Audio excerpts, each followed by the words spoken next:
let's start with this. I'll just say it. I trust my eyes. Zach Wilson looks skinny. BYU quarterback. I saw him against Utah twice. He was worse the second time. I'm a little bit of a skeptic, but I know Josh Allen at Wyoming. I was a mess when I watched him against Iowa and Oregon. Then he comes into the NFL, and he looks great. So give me the book on Zach Wilson. Like him, not. What are your eyes? What does your experience tells you? Well, I like him, but I don't like him as much as everyone else apparently does. I gave him a 6.5. Hopefully my grades will be out soon on NFL.com. But 6.5 is a boom-bust grade, and I think he's a guy that when you see the arm talent, you like the arm talent, you like his ability to improvise and throw on the move and create some things. It's clear when you watch him that Aaron Rodgers was his favorite quarterback growing up, and that's true. But, the guy that I see, and he hates this, but the guy that I see, and this is not a slam, is I see some Johnny Manziel in his game. And what I mean by that is he likes for plays to go off schedule sometimes because he feels unencumbered when it goes off schedule. Now, can he work on schedule? Absolutely. But when you go back and look at 2019 tape, there's some really problematic decision-making going on. There's some throws that he absolutely shouldn't make. And then you go back and look at this year's tape, and yeah, he clearly improved. However, I would also point out that his level of competition was much lower. And when he faced the most competitive team that he saw last year, which was Coastal Carolina, that's where he struggled. So I'm not as all in. And you mentioned Josh Allen. Allen had special size, athletic ability, and a crazy arm. I don't think Zach Wilson has those same characteristics, to be honest with you. Okay, the kid that I can't get over, and I said I've watched one tape of him. The Trey Lance kid at North Dakota State, he looks like Kyle Pitts at tight end. That kid just looks like he's going to be a Hall of Famer. Trey Lance, you watch his tape, and you're like, oh, my God. Mel Kiper said it was the most fascinating prospect he's seen in 40 years. What do you make of him? It's interesting because I remember watching, obviously, Carson Wentz when he came out. And the first thing that stood out to me was that North Dakota State ran kind of a pro-style passing attack, and Carson Wentz was a full-field reader. Then I get to Trey Lance, and it's deja vu. Here's a big quarterback who's athletic, more athletic than Carson Wentz was. He's got, a solid arm. It's not a huge arm, but he's got a solid arm. But I'm telling you what now, his size and athletic talent gives them a chance to do some things, whoever picks him up. And I think he's a perfect scheme fit for Kyle Shanahan, like something that, San Francisco does, because that's what I see him doing with North Dakota State. But let me tell you what's really impressive about him, Colin. They ask him to set his own protections. There are seniors in college football that don't get that opportunity. They demand it at North Dakota State. They demand that he looks at personnel groupings of the opponents, blitz packages, 2-minute drills, red zones. By the time that he gets to his Friday cut-ups that he has to create, he's as prepared as any NFL quarterback is for their competition. Now you throw in the physical traits that you talked about.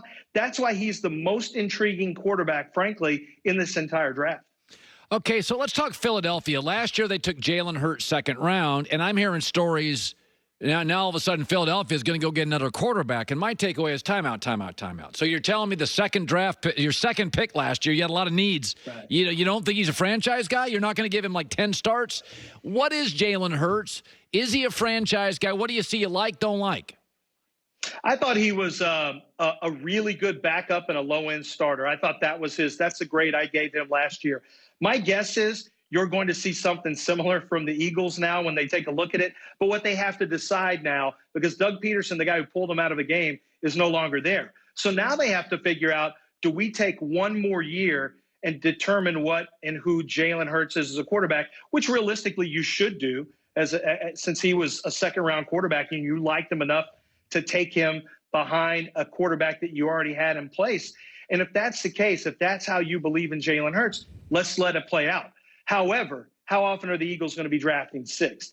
And if you're not sure about your quarterback, then we've seen time and time again. We saw with the Arizona Cardinals with Josh Rosen. If you're not sure anymore, you better get sure. And if they're not sure on Hurts and they really like 3 quarterbacks in this draft and one of them is at 6, you might as well pull the trigger, because if you don't think you can win with Jalen Hurts, you may not get another chance to draft 6 again anytime soon. All right, the Jets announced, Joe Douglas has said now, we'll take calls on Sam Darnold. He's officially said it. You know, over the weekend there was this, we're intrigued with Zach Wilson, which is putting the house up for sale, but you're not telling him which house, the 2-pick or the Darnold house. Today he said, we're putting Sam up for sale. Where are you at today on him? Because he regressed at the end of last year. Yeah, so I was a big fan of Sam Darnold's. I had a grade of over a 7.0, which I thought, I had a chance to be a Pro Bowler.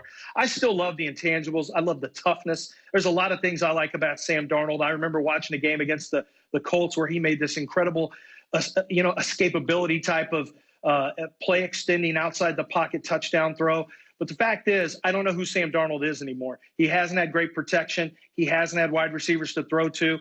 That hasn't been his fault. But if he's been impacted by that, if he's not going to be the same quarterback he was coming out, that's a big problem. And you may not get that back out of him. Can he continue to look down the field and find guys when there's a little bit of pressure? I was here in Houston when David Carr was here, and David Carr left a much different quarterback than he came in. And that's my concern right now, Colin, with Sam Darnold. I'm still on board with Sam Darnold as a guy you don't want to give up on just yet, at least for another team. But I can't sit here and tell you with a lot of confidence that he's the same guy I thought he was when he came in. Finally, J.J. Watt. I still think he's a good player. Did Arizona reach? They were fourth in sacks last year, so it's not like he's going to change the defense. What do you make of J.J. Watt at this point in his career? I think J.J. is a guy who will bring a level of energy to the locker room. He'll bring an energy on the field, and he's going to be somebody that the fans absolutely love. He's here for everything. He loves being a star. He loves interacting with fans. What I'm not sure he can still do is get after the quarterback in one-on-one situations against good tackles.